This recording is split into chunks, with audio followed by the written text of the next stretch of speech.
Bienvenidos, bienvenidas a Conversaciones en la Asesoría General de Gobierno. Hoy vamos a retomar un tema de reflexión histórica y para eso tenemos la suerte de tener un joven historiador brillante, gran docente, que, insisto, tenemos el privilegio en la escuela de que esté dictando ahora un seminario de un temita sencillo de la historia argentina que ya comentaremos. Así que, Pablo Borda, muchas gracias por tu visita. Muy buenos días, Horacio. Bueno, antes que nada me gustaría conocer, bueno, por supuesto, vos sos profesor en historia, licenciado en historia, sos un divulgador muy eficaz, por otra parte, de gran calidad, y digamos, tu actividad es intensa y según a mí me gusta y es muy útil por lo que veo.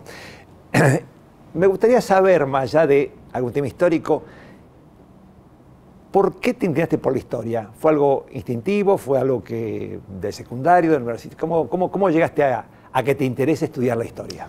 Bien, diría que es muy propio de mi generación el primer interés primigenio por la historia, en mi caso, es producto de la cultura de los videojuegos.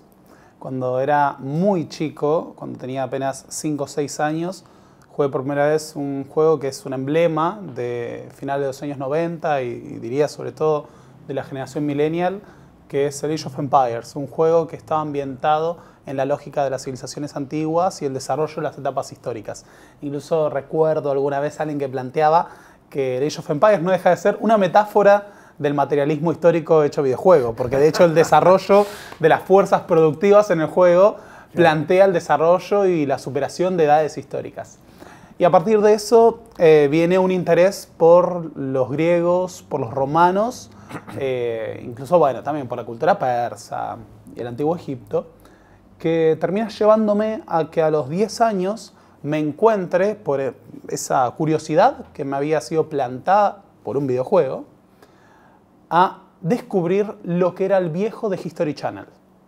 Y a los 10 años, lo que más veía en la televisión era el contenido y los programas de History Channel. Empecé, me acuerdo, o sea, lo primero que vi en The History Channel fue un documental sobre los espartanos, la sociedad espartana, que después me fue llevando a otras temáticas.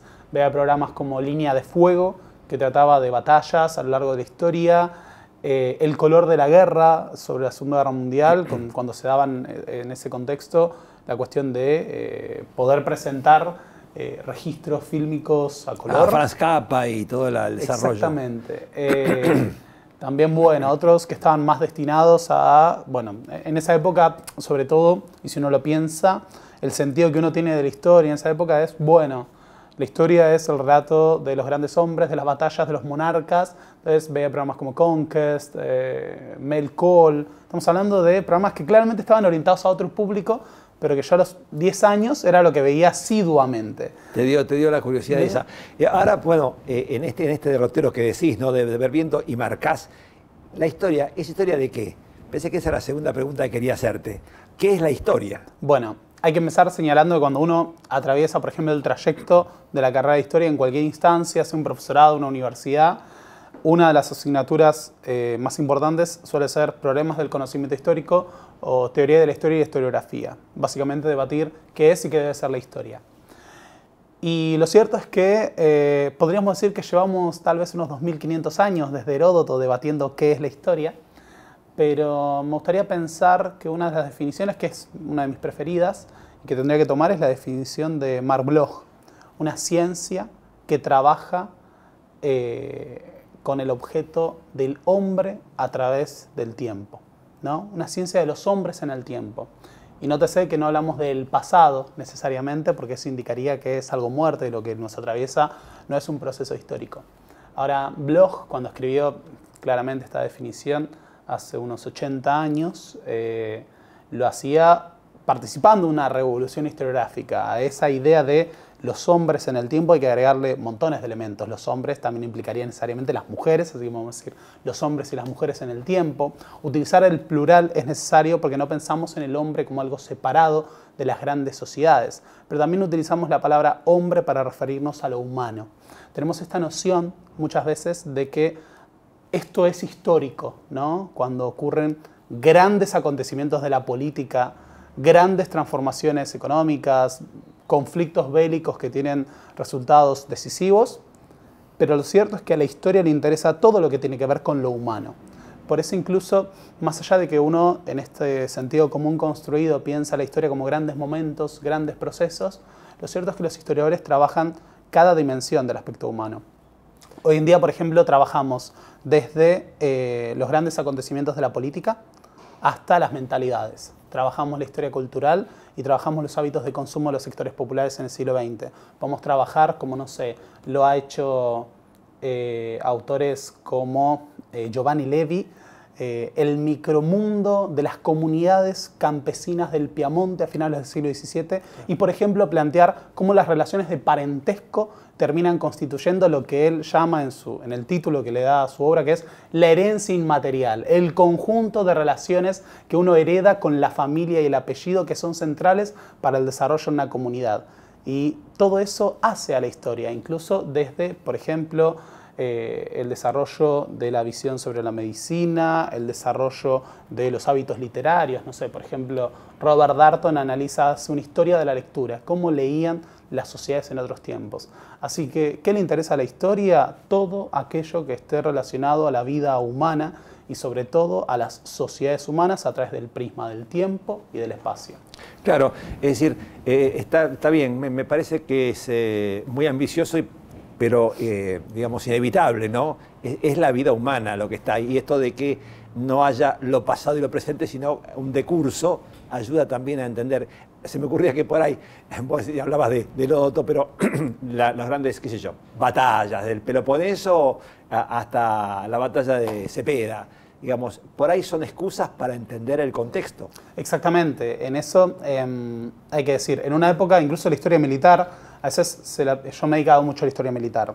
Cuando era chico como un aficionado, después en la universidad uno toma otras dimensiones y por ejemplo uno puede abordar, hay un historiador que es Jeremy Black que tiene un libro que se llama Rethinking Military History, repensando la historia militar, no está en castellano, por eso digo el título en inglés, donde plantea que durante mucho tiempo hemos planteado, por ejemplo, la historia militar a partir de la visión de, bueno, las decisiones de los generales y los movimientos de las tropas, ¿no? Y cómo alguien obtiene una victoria.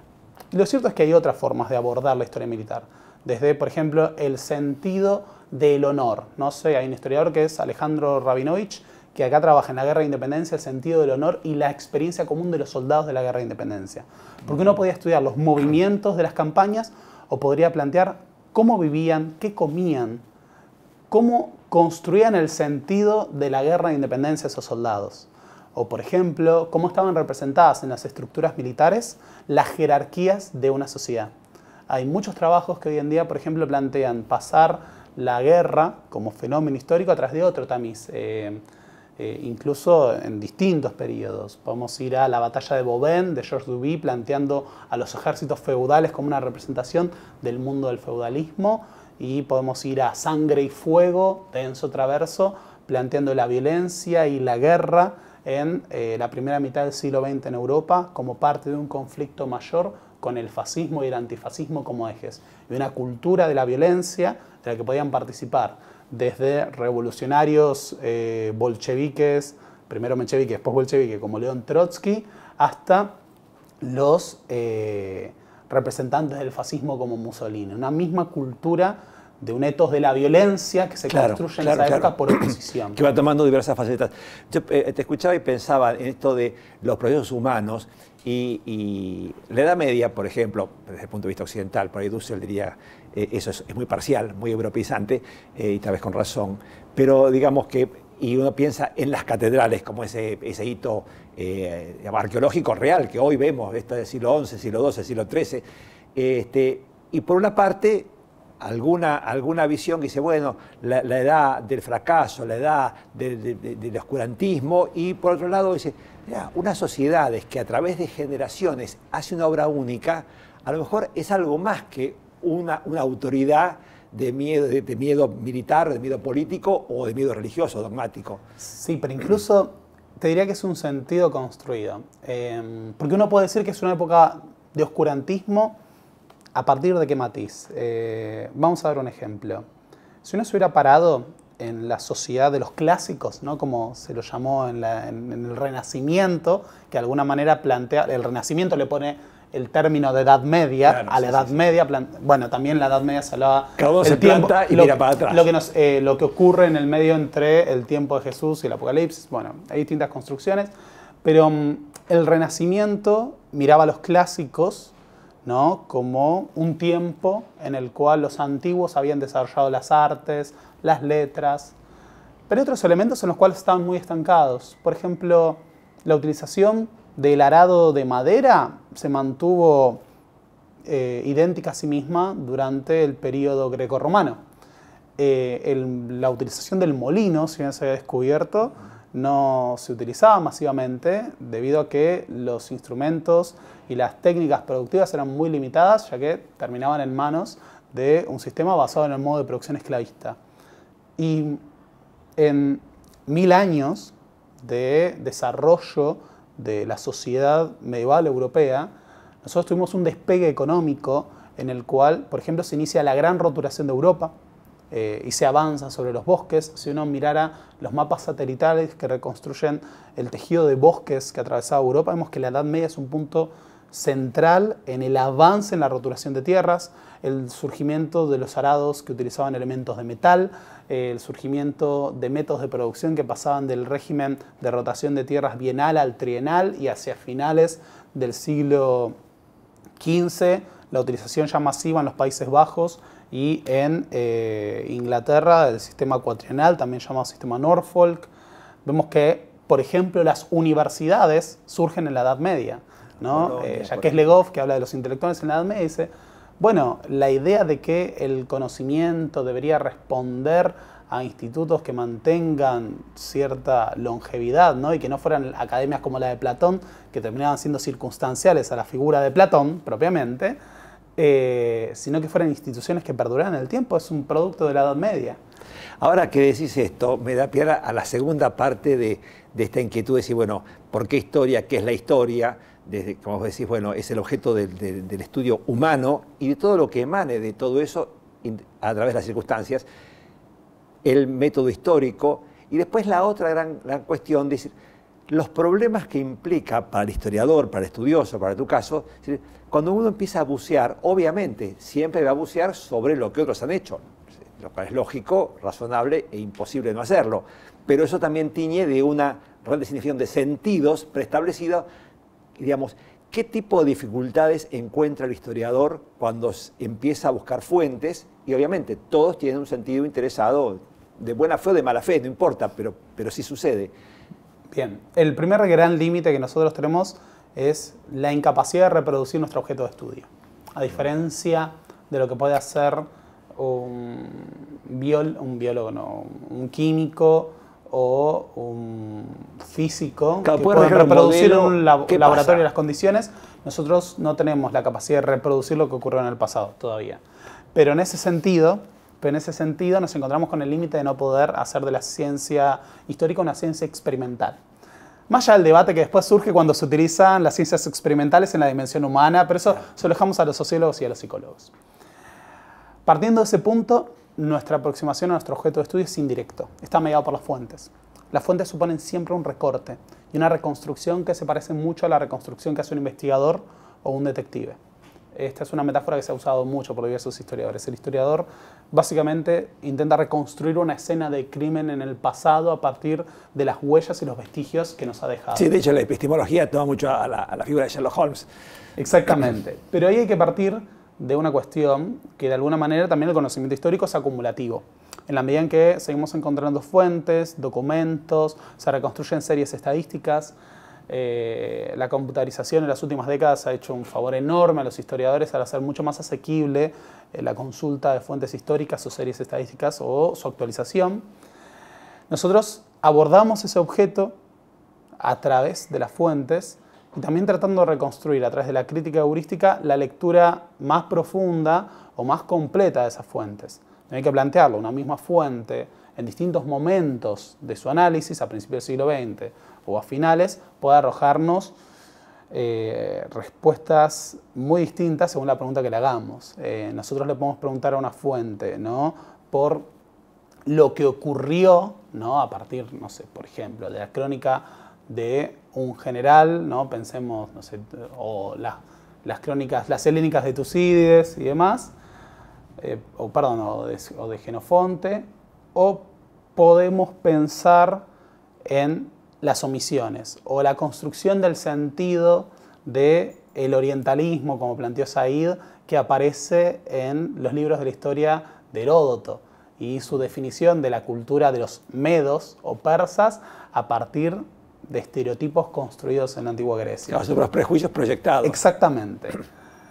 De la misma manera, cuando uno aborda otros tiempos históricos, ahora, bueno, ya que estamos con nuestro seminario sobre el periodo de unitarios y federales, el periodo del rosismo se puede interpretar a partir de distintas preguntas. La primera podía ser cómo funcionó la tiranía a partir de la construcción que hacen los liberales, a partir de la primera generación de revisionistas, cómo aparece el sentido de lo nacional, entre comillas, en la era de Rosas, a partir del descubrimiento de Alperín, cómo podemos vincular, o de los trabajos de Alperín, cómo podemos vincular al rosismo con el periodo de la Revolución de Mayo y qué relación podemos establecer, si es un producto necesario o un accidente de la historia. Pero a partir de los años 70 y la revolución y renovación historiográfica en Argentina, por ejemplo, ¿qué relación tuvieron los sectores populares con el rosismo? Y hoy en día, entre los aportes que hacemos o que encontramos están desde cómo funcionaba la justicia hasta cómo vivían las comunidades africanas. Entonces, las mismas fuentes, incluso en muchas ocasiones, pueden arrojarnos respuestas muy distintas, que no necesariamente son excluyentes, sino que justamente parten de que si uno interroga las fuentes buscando otros elementos que surgen de problemas o interrogantes del presente, puede lograr obtener un cuadro mucho más completo del pasado, además de ese trabajo acumulativo que supone volver a trabajar sobre fuentes que en algún momento hayan sido desechadas. En este sentido, hay montones de trabajos que son emblemas de la capacidad que tiene una fuente, a veces interrogada desde otro punto de vista, de ofrecernos un cuadro más completo. Hay una obra que fue pionera en el trabajo de la microhistoria, que es el trabajo de Carlo Ginzburg, El queso y los gusanos. Ginzburg da con una fuente de un juicio de la Inquisición en Italia a un hereje campesino que había construido su propia cosmogonía del mundo, ¿no? Un relato sobre cómo se había constituido el mundo, o incluso el origen de Dios y los ángeles. Y de hecho... Peligroso. Termina siendo quemado en la hoguera este personaje al que llamaban Menocchio, un molinero piamontés del siglo XVI. Y lo interesante que hace Ginzburg es plantear, por ejemplo, lo que no está en los archivos. ¿Qué ocurre con este? No me quiero extender, puedo hablar mucho de estas cosas, por eso quiero limitarme. Ginzburg se encuentra a un hombre que hace una construcción sui generis del origen del mundo, en donde llega a plantear en un momento que en principio todo era caos y se fue fermentando como un gran queso, y ese queso brotaron gusanos, que eran los ángeles, y uno de ellos, el más grande, era Dios, ¿no? Entonces un campesino piamontés del siglo XVI construye una cosmogonía del universo. A partir de esa experiencia personal relativa. Y después lo que plantea Ginzburg es, ¿qué sabemos de lo que leyó Menocchio a partir del juicio? ¿Qué fuentes aparece? Y aparecía el Corán, aparecían distintos tratados de la época del Renacimiento y demás, la Biblia en lengua vulgar. Y de repente cuando Ginzburg da con todos estos elementos, se da cuenta de que no hay ninguno de estos que reproduzca exactamente el relato que Menocchio está dando en el interrogatorio que le hace la Inquisición.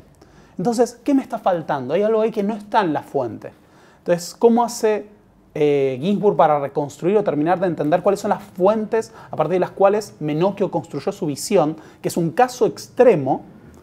Bueno, plantea que solo podemos entender esos textos y la visión de Menocchio a partir de la cultura oral, no escrita, del campesinado europeo. Claro. Y a partir de esto va reconstruyendo, a partir de las tradiciones del folclore campesino, la forma en la cual Menocchio leyó esos textos para tener una visión única. Y lo interesante es que después terminando con un caso de otro campesino que en otro tiempo y espacio en Italia da un testimonio similar para concluir que más allá de lo que nosotros entendemos como las fuentes escritas, existía una tradición plebeya, folclórica, propia de la cultura popular, a partir de la cual se entendía el mundo y de la cual no tenemos un registro histórico escrito. Qué interesante, porque eso me lleva directamente a un problema de la jurisdicción, ¿no? Del tema del derecho en general, que es, bueno, cuando un tribunal tiene que decidir y solamente tiene a su mano los testimonios de, por ejemplo, pruebas testimoniales, valga la redundancia, u otras, que son mediadas e intermediadas permanentemente, con lo cual su conocimiento es muy indirecto y obviamente ahí viene los agujeros que los juzgados no ocuparon, los ocupa con lo que cree, supongo de buena fe, qué podría ser. O las fuentes que aparecen o que pueden hacer hablar a eso. Por ejemplo, acá hay otro debate, nos puede parecer muy lejano, un molinero del siglo XVI, pero cuando vamos a las relaciones entre el Huinca y los pueblos originarios en la Pampa y la frontera, vemos que hay montones de tratados que fueron copiados por escrito por funcionarios de los gobiernos sucesivos, desde el rosismo en adelante, pero que eran tratados de palabra, que después son objeto de litigios entre las comunidades originarias y claro, toda esa frontera del Salado, donde era la intercomunicación. O incluso más al sur después, y ese avance de décadas. Y lo que vemos es que después en las fuentes que se contrastan de las memorias que construyen comunidades originarias, observamos que hay distancias entre lo que pasaban los funcionarios por escrito, persiguiendo los fines, por supuesto, de las autoridades, por ejemplo, el gobierno de Buenos Aires, y lo que habían hablado de palabra los caciques.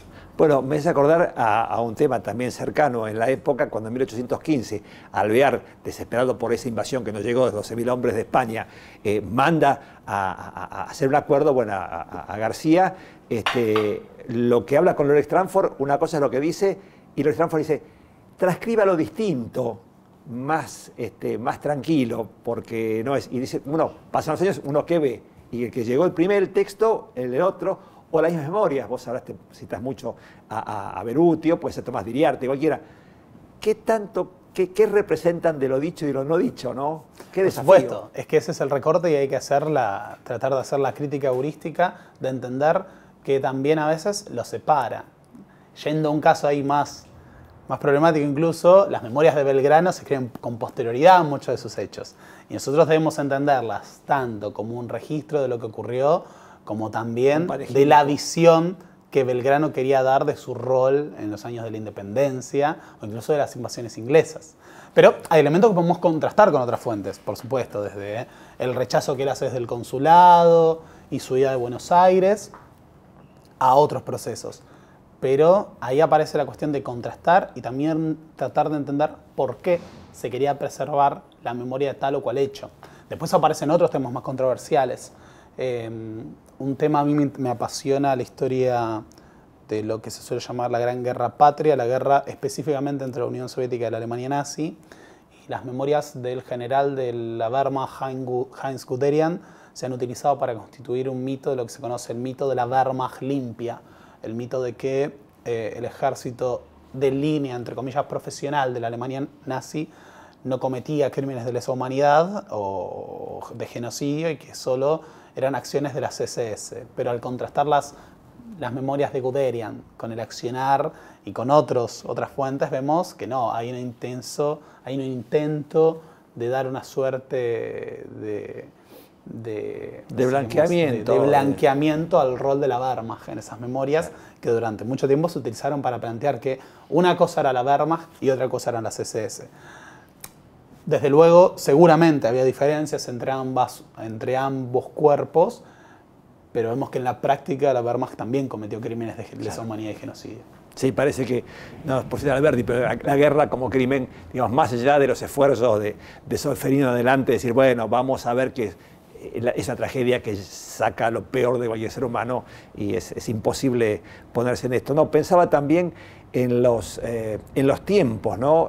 Vos decías, bueno, Belgrano deja su testimonio y bueno, es lo que es lo que él quiere, es lo que quiere proyectar. Pensaba también en los tiempos. Alberdi. No es lo mismo Alberdi de 20 años, el Muera Rosas, a encontrarse con devoción a Rosas en el exilio y decirle, esa barbaridad que ha hecho con usted el juicio, yo le ofrezco mis servicios de abogado. Mis servicios. Y es la misma persona. Sí, y de hecho eso también es un tema de trabajo. Por ejemplo, la evolución en el pensamiento o la evolución en las visiones o en los discursos. Eso hoy en día se trabaja mucho. Y ha habido muchos trabajos pioneros acerca... Sarmiento, lo que termina diciendo ya de viejo, ¿y quién iba a apoyar a Rosas? Es la reflexión de Sarmiento. El gobierno más democrático que hubiera existido, no por la positiva, en algún momento plantea, pero sí, porque también hay que pensar ahí de nuevo que las afirmaciones, los discursos, las visiones que nos legan esas fuentes, esas obras, están históricamente situados. Y una cosa era hablar en la década del 30 y otra era en la década del 50 y en el 60, y ni hablar después, claro, ¿no? Con Rosas en el exilio.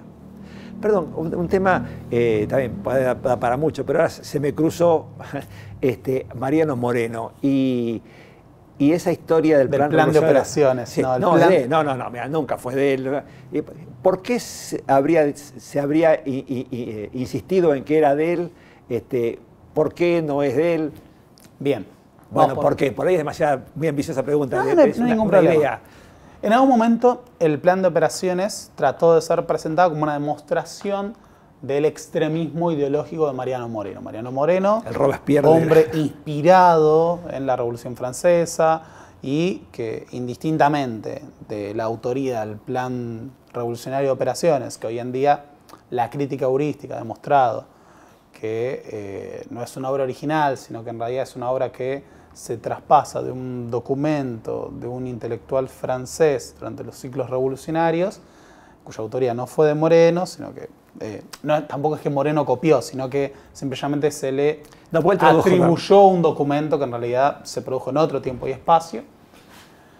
Esto no necesariamente suponía que Moreno no pensara eso. Hoy en día tenemos muchos motivos y otras fuentes en las cuales vemos la idea de una lucha a muerte. Que era vehemente, no cabe duda. Sí, por supuesto, desde incluso el planteo de la necesidad de fusilar a Liniers, entre otros procesos, así como incluso la convocatoria a un congreso constituyente. En estos días, últimamente, vemos algún revisionismo medio nostálgico del Imperio Español y otras cuestiones. Hay muchos que plantean que Moreno no quería incluir a las provincias. En realidad, en el debate con el saavedrismo, Moreno lo que plantea es que se necesitaba un gobierno colegiado reducido y que una junta grande integrada por miembros de todas las provincias y decenas de personas no iba a ser un poder ejecutivo eficiente. Entonces el planteo de Moreno era la primera junta, la junta provisional, como poder ejecutivo y que los diputados de las otras provincias formen un congreso constituyente para sancionar la Constitución en 1810. Todo esto para plantear que recién la primera constitución sancionada por el gobierno revolucionario en Buenos Aires va a ser de 1819. 10 años antes, Moreno ya planteaba eso. Entonces, lo que ocurre es que también a la necesidad de darle un sentido a ese accionar histórico, se le busca plantear a Moreno, ¿no? Que fue después desplazado del gobierno de Mayo, como un radical despiadado. Y ahí aparece el Plan Revolucionario de Operaciones, que a su vez, al calor de otras épocas, ¿no?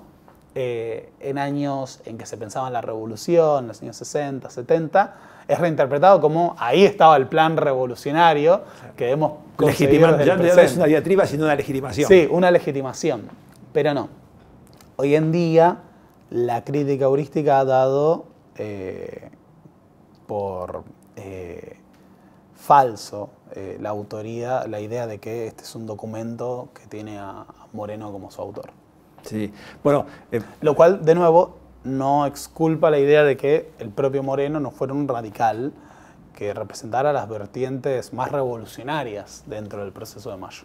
Sí, de hecho, es una historia, sigue siendo, lo charlamos muchas veces y vos en tus charlas lo explicas muy bien, signada por la muerte, los fusilamientos, las guerras civiles, no terminan nunca. Así que, y me acordaba a ver, Moreno, el tema este de... ay, se me fue la supresión de honores. Ahí, el decreto de supresión de honores. El hecho, digamos, anecdótico de lo que sucedió, si el tipo estaba borracho, sino que en pocas horas... por las dudas, la reacción, digamos, inmediata. Tras los primeros triunfos, el triunfo de Suipacha, se da un brindis en lo que es el regimiento de patricios, en donde alguien borracho brinda a la salud del futuro emperador de América, Saavedra, y le entregan un postre que tenía forma de corona de laureles hecho de caramelo. Sí. Y el decreto de supresión de honores de Moreno es básicamente plantear que el presidente no tiene atribuciones por encima de los demás miembros de la Junta, y acá somos todos iguales. Sí, no puede tener un palco especial, no puede tener... me parece un documento interesante para verlo incluso en la actualidad y para como un discurso, digamos, republicano. Ahora, lo que me acordé de esto, de ese Moreno encendido, es que más allá, insisto, de las circunstancias, si pasó o no pasó, como dijo Saavedra, bueno, un tipo estaba borracho, pobre tipo, ¿qué voy a decir? No sé qué habrá pasado en realidad, pero que la reacción de Moreno, así digamos que es por ahí en horas, no sé si fue así, pero digamos, si es cierto que no lo dejaron entrar, entonces se fue enojado y cómo se enteró de eso, escribió todo eso o no, pero que era un tipo encendido, no cabe duda. Definitivamente. Que a su vez es el producto, como vos señalabas, de algo que a veces pensamos de forma ingenua o lavada, que es que en el origen de esta nación hay un proceso revolucionario que supuso una conspiración para tomar el poder, para desplazar al que era considerado el gobierno legítimo, el recurso a la violencia, que a veces parece que es solo la guerra, pero en Buenos Aires, lo reconstruye muy bien Gabriel Di Meglio, era cotidiano que se linchara a un realista o a un español, que se produjeran fusilamientos, ejecuciones, se los colgara públicamente. Y las picas y le mandaba la cabeza de fulano, mengano. Ese tipo de acciones formaron parte de la génesis de lo argentino durante décadas, porque la guerra de independencia es en gran parte una guerra civil, no existía todavía la conciencia nacional, y en los ejércitos de ambos bandos había criollos, por ejemplo, y podía haber mestizos. Obviamente había más españoles nacidos en la península del bando de los realistas, eso lo damos por descontado, pero incluso hasta podía haber originarios entre realistas y entre patriotas. Formaban parte hasta ese momento de lo que se consideraba una misma sociedad, y lo que disputaban era quién ejercía el poder. Y en ese sentido, la lógica de la guerra civil se va a mantener durante los 70 años, en donde el recurso a la violencia, y sobre todo a partir del fusilamiento de Dorrego, que es un episodio central, gobernador de Buenos Aires, electo con el voto popular, con una gran llegada a los sectores subalternos, marca el inicio de una escalada de violencia que en los próximos años hará cotidiano el degollar, cortar cabezas, clavarlas en picas, asesinar a los enemigos, ejecutar, que parece que, por ejemplo, en ciertas construcciones fue algo de la época de Rosas, pero sin ir más lejos, si pensábamos en Sarmiento, el Chacho Peñalosa es rendido y todo asesinado a lanzazos después de ser rendido, su cabeza cortada y clavada en una pica como escarmiento público. Y estamos hablando de la década de 1860, ¿no? Sí, bueno, ni que hablar de lo que sigue después también, ¿no? Lamentablemente parece que es un periodo que no termina nunca. O incluso, bueno, la conquista del desierto, la mal llamada conquista del desierto para el periodo posterior. Claro, si es desierto, ¿qué vas a conquistar, no? Sí. Es una buena pregunta. Pero, no, pensaba, se me cruzó un poco Camilo Gorman y los Delgado Gutiérrez, ¿no? Ese hecho tan conmovedor y conmocionante, pero que mientras algunos dicen qué barbaridad el ejemplo de la violencia, la verdad que desde el padre mismo de Camilo Gorman y todos los unitarios, digamos, forzaron a decir esto no puede quedar impune. Esto es la prueba de que en esta tiranía la inmoralidad impera y no hay orden, ¿no? Que, digamos, Exactamente. no es la visión que por ahí... Que hoy en día uno lo piensa, por supuesto, con nuestro sentido moral y sobre todo la construcción de valores de una sociedad del siglo XXI, pero por entonces era considerado un crimen sacrílego, porque además no solo la aventura de una muchacha, sino con un cura, era cuestionar todo principio de moralidad en una época en la cual la esfera pública no estaba tan diferenciada de la privada como nosotros la concebiríamos, menos en familias que pertenecían a la élite. Claro. Por eso sí fue un escándalo que marcó el período. Pero también, de nuevo, tenemos que hablar de una sociedad que estaba acostumbrada a la violencia, en la cual la pena capital se planteaba. Salvatore tiene, por ejemplo, un trabajo sobre el fusilamiento dentro del ejército. O sea, los fusilamientos dentro del ejército a soldados, por ejemplo, desertores, aquellos acusados de traición. Vemos que la pena capital aplicada a aquellos que se consideraban iban contra las normas era algo instalado y normalizado. Sobre todo en época de guerras civiles, convulsiones, en un periodo post-revolucionario. O sea, debemos también entenderlo en esa clave. Y yo pensaba, si no, estas circunstancias que a veces la gente o la historia por ahí no lo pone sobre el tapete, la opinión pública, muy entre comillas, o publicada, si no hubiera sido esta historia de tragedia y muerte literalmente, con miles y miles y miles de muertos en innumerables batallas y hasta, digamos, podría haber sido posible un bombardeo del 55 o una matanza como el 76 si no hubiera sido ese decurso, digamos, de alguna manera no hay una tragedia o un signo de tragedia que, bueno, hace que por ahí matar a uno u otro no sea tan grave si es muy malo. Y pasa que ahí hay que partir de un hecho que es que tras las guerras civiles y la conformación del Estado Nacional se clausura un ciclo en el cual la violencia política es un recurso habilitado.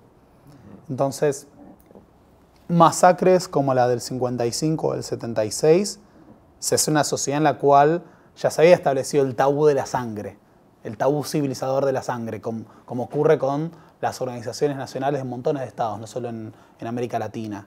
Entonces, la violencia había pasado a ser un tabú si se ejercía con fines políticos. Podía aparecer, también apareció en la Semana Trágica o en la Semana Roja antes, pero la idea de hacer de la violencia el recurso en una lucha entre bandos enfrentados ya no gozaba de la misma legitimidad. Y en ese sentido vemos que es mucho más unilateral en el 55 y en el 76 el ejercicio de la violencia que se realiza por parte, por un lado, por un momento de un sector insurrecto de las Fuerzas Armadas y por otro lado un sector que ha construido una doctrina en los últimos 20 años que lo preceden, desde el primer curso de guerra revolucionaria en la Escuela Superior de Guerra en 1957 hasta el golpe del 24 de marzo, donde se construye un saber que será la doctrina de la guerra antisubversiva y que legitima una guerra contra la población civil. En fin, para cerrar un poquito, sería en realidad para abrir unos 7 meses de discusión, pero si tuvieras que elegir algún personaje o proceso histórico que te parece, digamos, didáctico para la sociedad argentina, ¿qué elegirías? Bueno, yo creo que ya la respuesta está un poco dada. Se puede adivinar. Desde muy chico, siento una fascinación por la figura de Juan Manuel de Rosas. La que diría que cómodamente es mi personaje histórico preferido de la historia argentina, en el sentido del que me despierta más interés y me parece más apasionante. Además es la figura gravitacional de la primera mitad del siglo XIX en la historia argentina. Le pese a quien le pese, nos guste o no nos guste. Y creo que a su vez el rosismo, como periodo marcado por la lucha facciosa, por el debate de la participación de los sectores populares, las nociones de orden, la guerra civil, pero también la construcción de proyectos enfrentados de la Argentina, lo que sea la Confederación, y los enfrentamientos de ese precario orden nacional o protonacional frente a poderes extranjeros, su relación con lo que son los comerciantes británicos, el bloqueo francés, el bloqueo anglo-francés, la guerra contra la Confederación Peruano-Boliviana, la guerra grande, que se le llamó en su momento la guerra en la banda oriental. Es un periodo que para mí nos ancla a montones de debates que están presentes hoy en día, desde la lucha facciosa hasta la relación entre las provincias, desde la construcción del sentido del orden hasta la participación política. De lo nacional y soberanía hasta la colonia. Hasta la dependencia. Así que sí. Pero en general, a mí decir que me apasiona la historia ya es evidente. Redundante, pero también me apasiona enormemente la historia del siglo XX argentino, sobre todo lo que ocurre desde el peronismo en adelante y sobre todo los años 70. Pero también los años 70, es un tema para analizar en otro momento, son un nudo histórico en el desarrollo posterior de nuestro país. Definitivamente. Lo dejamos para el próximo seminario. Bueno, vuelvo a felicitarte y agradecerte más que nada el seminario que estás dictando sobre unitarios y federales, que es, digamos, para el acervo de la escuela me parece muy importante. Así que, Pablo, muchísimas gracias por tu generosidad. Muchas gracias por la invitación.